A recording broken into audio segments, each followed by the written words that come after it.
nosso primeiro vídeo do ano e com A Começar em Mim, de cara toda nova. Hoje a gente vai conversar um pouquinho sobre padrões e crenças, que é um assunto que eu amo e tava querendo falar há muito tempo. Mas e aí? Você sabe identificar suas crenças e padrões?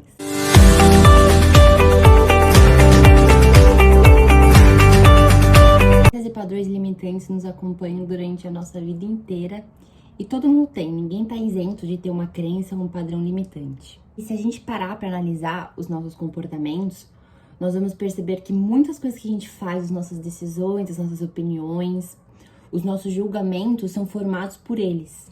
Mas antes da gente se aprofundar um pouquinho nesse assunto, vamos entender como que as crenças e os padrões limitantes impactam na nossa vida. Quando o assunto são padrões, é muito importante a gente deixar registrado que eles são muito individuais. Eles geralmente, e na maioria das vezes, são formados durante a nossa infância. Mas além disso, eles podem ser formados por situações e experiências que a gente tem durante a nossa vida. Mas o fato deles serem formados durante a nossa infância é muito significativo, porque tudo que a gente vivencia, tudo que a gente vê, tudo que a gente sente durante essa fase, né, de criança, impacta sim na nossa vida como adultos. Ou seja, situações que vivemos durante a nossa infância estruturam a nossa visão de mundo, estruturam o jeito e a perspectiva que a gente vê a nossa vida. Então, por exemplo, uma criança que tem um pai ausente, que só trabalha, que não dá carinho, quando essa criança crescer, ela vai se tornar um adulto com as mesmas características do pai. Uma pessoa fria, uma pessoa que só trabalha. E, de certa forma, a gente pode dizer que os padrões, eles são hereditários, eles passam de geração para geração. É como aquela música da Elis Regina que diz que vivemos como os nossos pais. Isso é verdade. Mas é aí que a gente tem vantagem, porque a gente tem a sabedoria e a clareza de entender isso e mudar esse padrão. Já as crenças limitantes, elas podem ou não estarem relacionadas com padrões. Pela definição da palavra crença, ela é um estado mental que pode ser verdadeiro ou não. É aquilo que acreditamos e filtramos como verdade, como realidade. Com isso, podemos entender que crenças são pontos de vista, são opiniões que vamos captando e absorvendo durante diversas situações da nossa vida. São conclusões individuais que tiramos de certas situações. Então a gente pode dizer que crenças, assim como os padrões, são formados por experiências e por vivências. Nós pegamos as nossas próprias concepções sobre os acontecimentos e as tornamos verdades absolutas e vivemos a partir delas. E alguns exemplos de crenças limitantes muito comuns são: eu nunca vou emagrecer, eu nunca vou ficar rico, eu não sou inteligente para isso. E elas estão muito relacionadas com a nossa autoestima e com o nosso senso de merecimento. Mas se a gente analisar, podemos perceber que tem uma brecha nesse conceito de crença. O que eu quero dizer com isso é que tudo na vida é relativo. A única certeza que a gente tem na vida é a relatividade das coisas.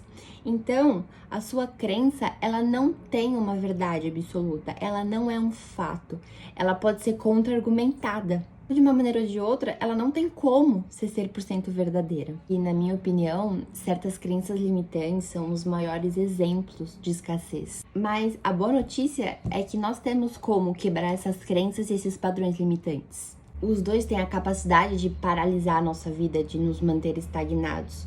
Mas com muita prática, com muita persistência, nós conseguimos superá-los. Leva tempo e temos que ter paciência, porque a gente vai estar desconstruindo um padrão, a gente vai estar desconstruindo um pensamento que a gente passou a maior parte, ou talvez toda a nossa vida acreditando. Então os resultados, eles não vão vir da noite pro dia, por isso que a gente tem que tornar essa quebra de padrões e crenças um hábito. Um fator muito importante para descobrirmos as nossas crenças e os nossos padrões limitantes é analisar os nossos comportamentos. Parece ser simples, mas isso requer de nós uma certa disciplina, também requer que a gente mexa nas nossas sombras e nas nossas caixinhas do sofrimento. Como eu disse no começo do vídeo, tudo que fazemos, as nossas opiniões, os nossos pensamentos, as nossas decisões refletem muito sobre as nossas crenças e sobre os nossos padrões. Então, começar analisando o nosso comportamento é o primeiro passo.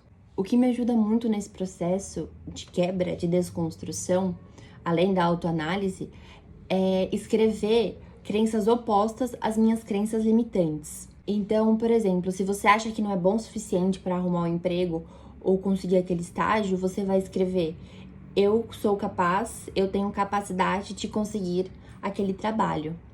E uma coisa que ajuda bastante também é escrever as coisas como se já tivessem acontecido. O segredo disso tudo é agir com sentimento, é agir como se fosse verdade.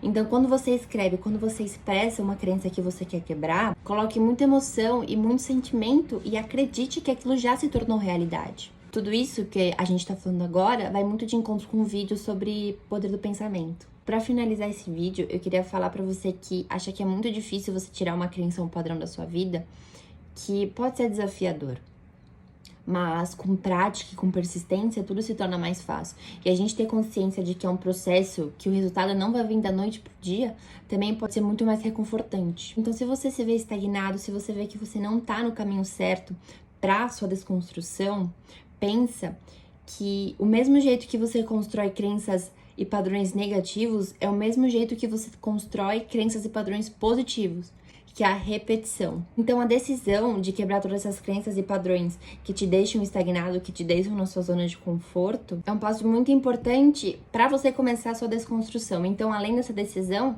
você tem que ter muita persistência, muita paciência e muito foco.